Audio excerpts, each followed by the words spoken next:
So, Mark, did you see that video of Steve Wynn on top of Encore? Of course, it opened 16 years ago. That was his Encore performance. When Wynn opened, he got on top of the roof. He did it again for Encore. Say what you want about him, but that's some bravery. And it's impressive. Las Vegas Locally pointed out his hair doesn't even move. Yeah, that's some serious hairspray. I mean, hairspray was in back then, maybe not so much anymore, but it is crazy. And nobody really did it the way Steve Wynn does. I don't know. Who would you say is the closest that we have now?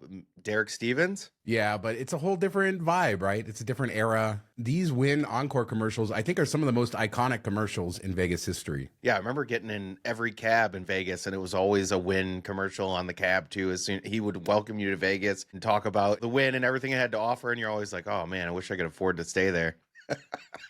Where is he now?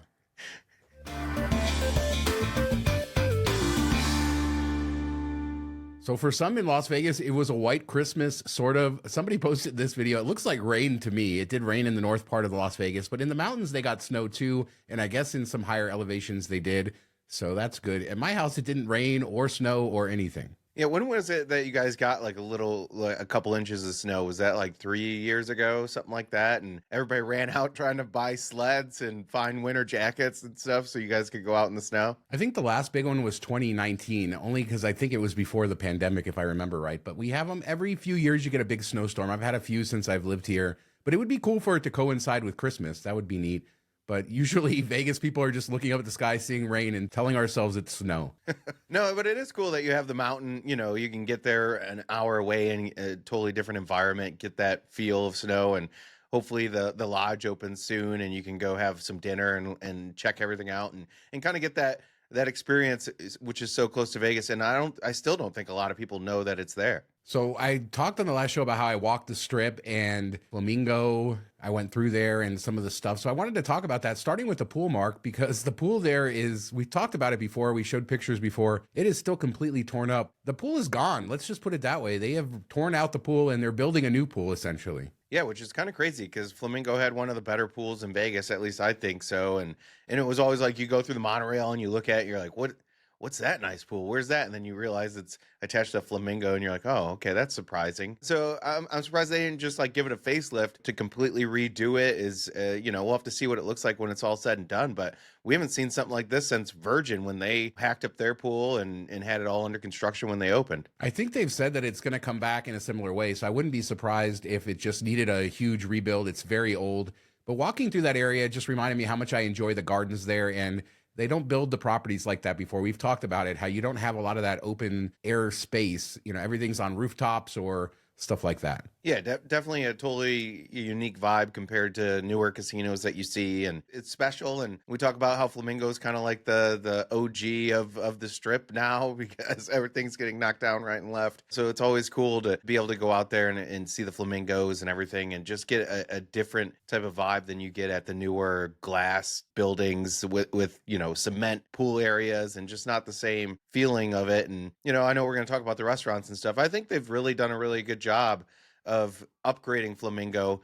They did the rooms a couple years ago, probably needs it again, but the main space really hadn't seen anything for a while. Yeah, it's still amazing there. It's a little old. The casino's still a little dated. But anyway, as you talk about the new restaurants, Havana 1957, we talked about it a few weeks ago. Got to look at that. Very much in the same vibe as Bugsy and Myers next door. They're leaning heavily into the mob era vibe of the place. It looks great. It's ready to open anytime. And then I went into Pinky's by Vanderpump just to film. And I wanted to say I walked to the entrance and the hostess was the friendliest person I've ever seen. She invited me in to go film, to go do whatever I want. The bartenders, the staff, I must have gotten welcomed by 6 or 7 people, all asking me to stay. And when I said I couldn't because I was on a time, they said, please come back. And this place is stunning, Mark. The first place at Caesars, I feel like they leveled it up at Paris with the second place. And this is a level above that. It is beautiful in there. The area that sort of looks out onto the strip with the windows is bright and airy. The rest of it is fantastic. I was shocked. This is by far the nicest thing in Flamingo. Have you noticed they give her more space each time? Like Caesars is pretty tight, it's narrow. She didn't have a lot to work with. Got a bit more space at Paris, and then this is like just gangbusters size. So it's cool, and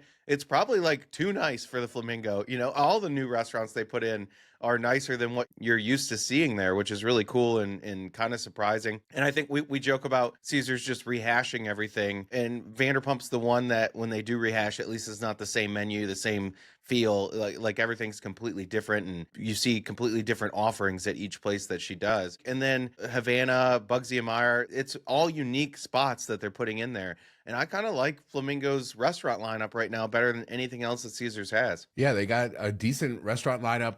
I just want to point out this again. The staff at Pinky's so friendly, and the reason it stands out is because you just don't see that in Las Vegas. Way over the top. Left there telling my friend just how much I enjoyed the whole interaction, especially when you walk into a place that you're not even a customer and you're filming it. Shout out to Lisa Vanderpump. She knows how to train customer service. We need more of that. They need to spread that to other places around town. Well, didn't somebody say on Twitter too that like the hours were weird? It was 3 to 11 or something like that, but you were in there right around lunchtime. So I wonder if there's some disconnect there, or you think it will be open longer than what they're saying online? Yeah, Vital Vegas shared their hours were 3 to 11. Maybe they're changing them. I don't know. But when we walked through there, it was 11 a.m. So, and they had just opened. So they were there for that. So I think it's a great place to hang out during the day with the light. It's very rare when you walk in and some place impresses you that much in Las Vegas, even with all the beautiful venues we have. So, you know, I didn't start this show being a Vanderpump fan, but going to these venues, I know you did, but yeah, I'm a fan. She's a great restaurant person, and I think everything she does is high quality, and the service is always really good, the food's always very good, the drinks are good. I mean, you're going to pay for it, especially in Vegas, but it's worth it. Like, you don't leave there feeling like you got cheap stuff or like you got taken advantage of, which you do at some places in Vegas or anywhere in a big city. So it's kind of nice that they keep giving her more and more to work with, and I can't wait to go there. Yeah, I have a diamond celebration dinner I have to use up, and I plan to use it there because it's a great fun place. I've done it at the other ones and looking forward to that. So I'll report back on the food and drink and all of that in the future. Speaking of food, one of our favorite pizzas in Vegas, Metro Pizza, not our favorite, but it is a very solid, long-time pizza here. Very good. They're at Ellis Island and other locations around town, but Ellis Island was the only place that you could get slices of Metro Pizza. And now they're actually opening up a new concept called Metro Pizza Sliceteria. They're going to serve up slices in 4 new locations around town, including at the Bend Shopping Center. That'll be their first location. More to come. I'm good with this. More Metro Pizza. It's better than 95% of the stuff out there. Yeah, I don't know if they're trying to go after cafeteria vibes. I don't know if that's the best thing with the name, but I like the idea. I like the concept. I hope they do it somewhere on the Strip. I think that would be great to have another slice place on the Strip that actually offers pretty good pizza. And we don't have a lot of that. It's all overpriced if we do, and a lot of it is just kind of crap. So it'd be cool if they could find their way in there somewhere. But I have a feeling it'll be more local areas, you know, outdoor malls type of things, and that's where it will fit really well. I mean, you can't put this as like a standalone on a busy road because who's going to want to stop to go in and get a slice? It's more got to be where there's a lot of walking patrons and stuff. So we'll have to see where they land, but I like the idea, and I hope they, you know, expand it even more than the 4. And the article about it was super interesting, talking about their family history with pizza. They've been making it here since 1980, but I think their cousins, they worked in their family's pizza shop. Their family has been making pizza since the 20s, so it's a huge history there. They have different types. Yeah, good stuff. So check out Metro on your next Vegas trip. As a reminder, we have our Patreon. $5 a month gets you access to our weekly after show. A lot of fun behind the channel. Patreon.com/MTM Vegas for all the information. And thanks to everybody who supports us over there. So a quick update on the Mirage Atrium and what it looks like today. We have confirmed that it is being torn out. And in fact, in this video I took, you can see this new center column that they've installed to support the roof. Probably why they deconstructed, I imagine. I don't know, but it's not looking pretty over there. RIP. Yeah, it's just sad. Yeah, we talked on the last show how they cleaned up the trash, so that's good. Give them a shout out for that. But it is super weird walking in that area with the construction walls, and it's going to be a while before we see any of that. Another cool thing, and maybe a lot of people haven't noticed this, I know we talked a couple years ago about it, or a while ago when they put it up, but they still have that glass sitting on top of that one parking garage, the blue glass that they're doing the sun tests on. So people, if you're walking on the Strip, look at that one garage that's behind the Siegfried and Roy statues. You can see what the blue glass for Hard Rock and the guitar tower will look like. It's holding up pretty well. I think it's been out there for probably close to 2 years. I noticed when you're on your video of the walkthrough and stuff, it's pretty tight in there, which is going to be tough when it gets busier.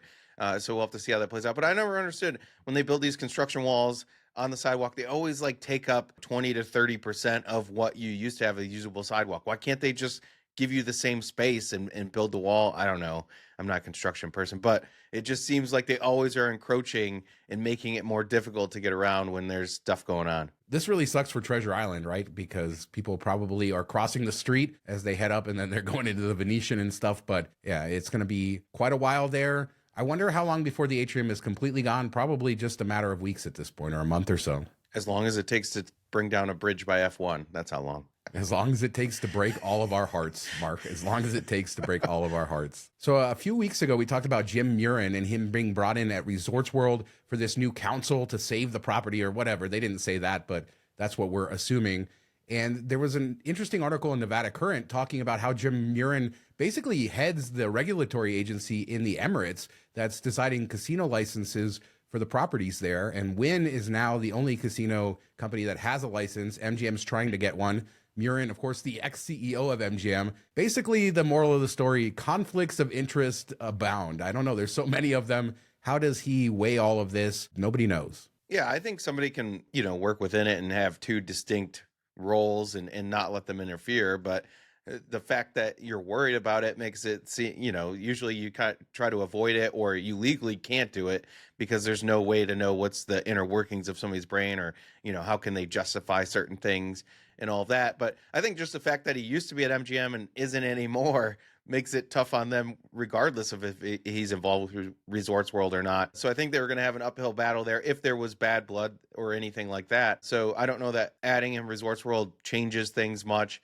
But yeah, it definitely isn't a great look and something they probably should have thought about before they brought him in. Yeah, it is interesting. He's competing with them here and then giving them licenses there. Resorts World's not trying to get a license in the Emirates, so it's not like there's a direct thing there. And Hornbuckle, the CEO of MGM, was basically, as far as I understand, Murren's right-hand man. So I don't think there's any bad blood there. I think the potential for good blood, although Murren said that they're not even going to consider MGM's license for the Emirates for a while, and they're going to focus on what they've already given. So we'll see what this is. But Murren is, he's sort of establishing himself as really important in the gaming industry, isn't he? Well, he already was, but yeah, he's putting that stake in the ground. Seems like a lot of stuff's going to be going through him. And I know, Middle East is the next big boom that they're hoping for gaming. So the fact that he is kind of the head of that, or the most important figure there for getting approval is as big as you can get in gaming right now, I think. So to downtown Las Vegas, the Four Queens is having a Silver Strike tournament, and you can spend the whole weekend there. Silver Strike are those collectible coins, which I'm going to pretend I've known about forever. But, if people watch the show, they know I don't. But they're really cool, and now I'm kind of in the world, and I'm inundated with them, and I see them all the time now, which is sort of weird. What's really funny about this is they say the tournament package includes nights and an accommodation, but then they have a special room rate, so it does not include that. But you get a welcome cocktail reception, award ceremony, you get limited edition Silver Strike tokens, and then you get into the slot tournament, and you can stay for $99 a night. And as a reminder, there's no resort fees. Who printed this? Like, how can you put 3 nights in there included in the package and then be like, you know what? It's not included. It's another $100, $250. To stay for 3 nights. When I saw, initially, I'm like, oh, $275, a couple nights at the hotel, that's a really good deal. And that's kind of interesting. And then when you see that you have to pay for the room, or this is just a standalone thing, it doesn't seem like quite as good of a deal. So we'll have to see how that plays out. But that's just bad copy and really probably bordering on illegal. I don't know. Yeah, I'm assuming it was a mistake. But one thing to look for whenever we see Four Queens or Binion's marketing stuff is it's all made in-house. A lot of times it looks like it was made on MS Paint. This one's not as bad as some of the other ones, but they use fonts from the 1990s. And so if you ever see us share that on the show, pay attention to that. I don't always call it out. But, I like the homegrown nature of their marketing and what they do. So I just think this was a mistake as far as that goes. But everything marketing-wise, social media is so clean and modern. And I like these sort of throwbacks. They're doing it themselves and that they care. Other than the fact that they made a mistake on it. Remember the pictures of the rooms? We love the Four Queens. We love the Four Queens. That shower, Mark, that magical future shower that they're installing is amazing. Oh, never change. So the Review Journal had an article about the death of the $10 Vegas buffet. which was interesting. I guess this is still a topic people are interested in. We know the buffet has gone away in Las Vegas. There's still a few of them. They're high end. Even the normal buffets that used to be $10 or $30 now at places like South Point. But it was interesting talking about the history of the buffet and how it started at El Rancho Vegas in the 1940s as a very simple way for gamblers to get food quickly, get back to the casino floor. And then over time, people's tastes changed and they became fancier and fancier. The casinos decided to stop losing money on them. And the article says that maybe they could come back, the cheap buffets, if a casino could figure out how to make money. But I think they have way too much data from decades of buffets to say that they always lost money and they're not willing to do it anymore. I think they could do it where you could make money. I don't know if it would be super popular, but you could have like, one carving station, maybe two carving stations, and the rest like cold stuff and it kind of snacks, similar to what you see in like an airport lounge type setup. And I think they could charge a lower fee for that and it would be popular. But this is kind of what we lost with the Diamond Lounges or Laurel Lounges or whatever.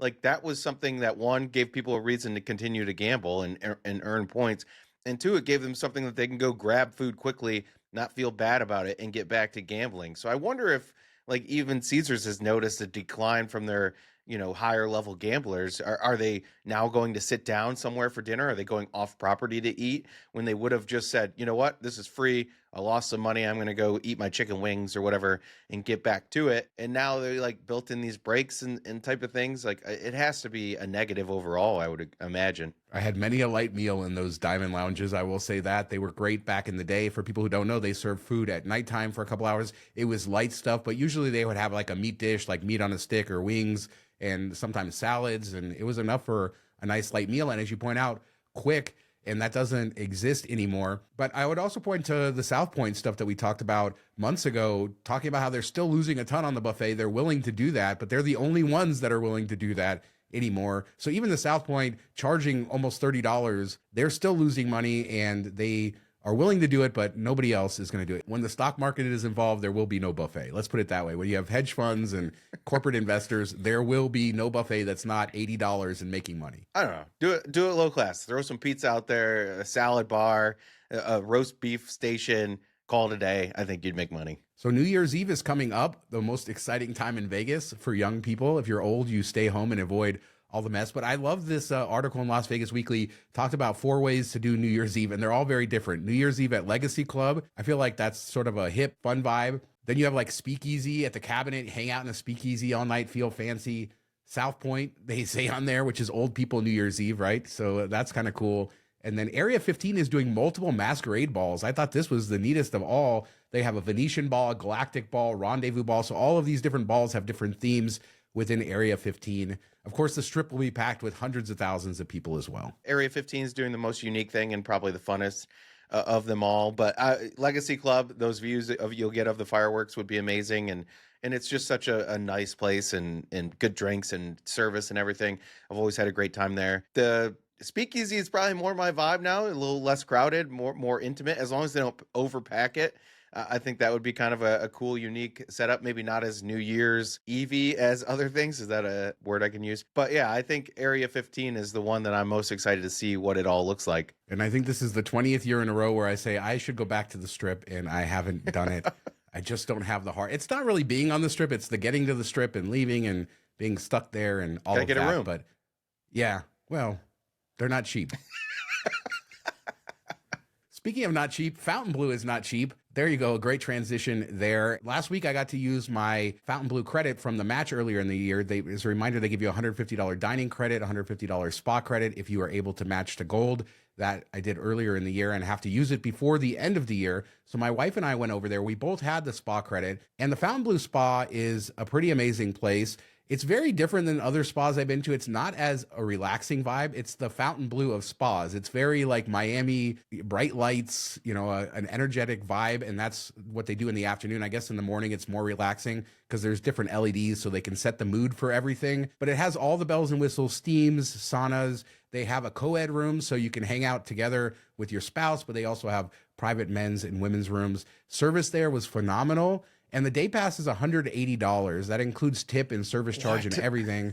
That's a lot, but when you have a $150 credit mark, it's only $30. Yeah, which is what most day passes for spas are like. Maybe No, not this in is a good Vegas, spot. but no, that's 108. That's crazy. So how were the rooms? Like, was there a cold room? Was there steam, dry? What do we got going? So the highlight of this place is the show sauna. And I've never heard of what a show sauna is, didn't have any idea of this before we went there, but they have these 20-minute shows once an hour, and it's a big kind of group sauna, and there's a big TV in there, and there's lights, and there's music, and there's a lady who they call the sauna meister, and she does the whole show in front of you for 20 minutes while you're in the sauna as a group, and she blows things and does different scents, and it is an amazing thing. It seems like a gimmick, the fact that you're at a show in a sauna, but it was great. I loved it. And they also have cold plunge. They have a snow room. They have a steam room. They have a salt room. They have everything, eucalyptus rooms, all of that stuff. Everything you could imagine in a spa is there. It is really great. Other than the fact it's very Miami. That's all I'll say. I'm going to hop over the very low-hanging fruit you left dangling out there, but did you really hop set over it off the air? Yeah, no, it sounds like the most Vegas thing ever to have a show in a spa, but no, it's kind of unique. Kudos to them for coming up with something different. So I really liked the show. I didn't expect it. It seemed like a gimmick, but when I went to the first one, I enjoyed it. Went to the cold plunge right after, did 5 minutes in the cold plunge, which was great. So an hour later, I decided to do the show again because I liked it so much. And usually I steam twice, but it's a 20-minute show. It's a pretty long sauna session. So I did it again. I left the session completely dehydrated, went to dinner afterwards at the Washing Potato, and ended up getting sick. So I was dehydrated. What is so funny about this? I'm just proud of you that you could, do it twice. Yeah. There you go. You got to go back to the scene of the crime. Anyway, so we went to Washing Potato to use our $150 dining credit. This is a super interesting restaurant. It looks, I don't know how to describe it. I'll show the video on the screen for everybody, but I didn't really get to eat in there. We went in there. It was so hot in that restaurant. And then all of a sudden I was dehydrated from the spa. I had been trying to drink fluids. I got sick. I had to leave the restaurant and go outside. And then we ended up taking the food to go. And it was delicious the next day. I had the Peking duck, but I can't really review the food because I didn't eat it fresh.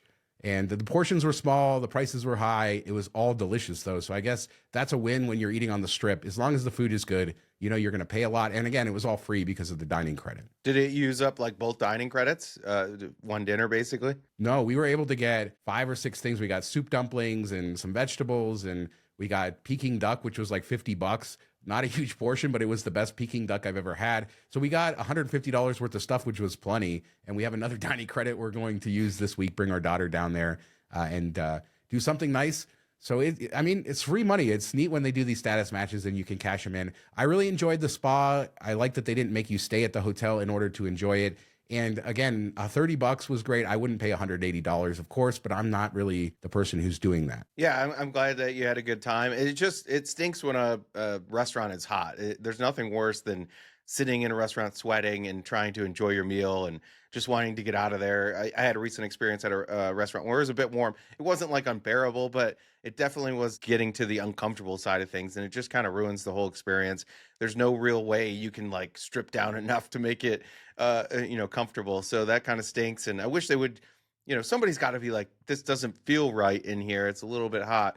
But you made it through. At least you got to eat it the next day and still enjoyed it. And that's, if you're enjoying it after it's been sitting in a fridge or whatever, it must be really good. Yeah, that was my thought on the Peking duck. It was microwaved the next day and it was still amazing. So shout out to them, even though I can't give them a full review. But let us know what you guys think about. What are you doing for New Year's Eve? Are you doing something fun in Vegas?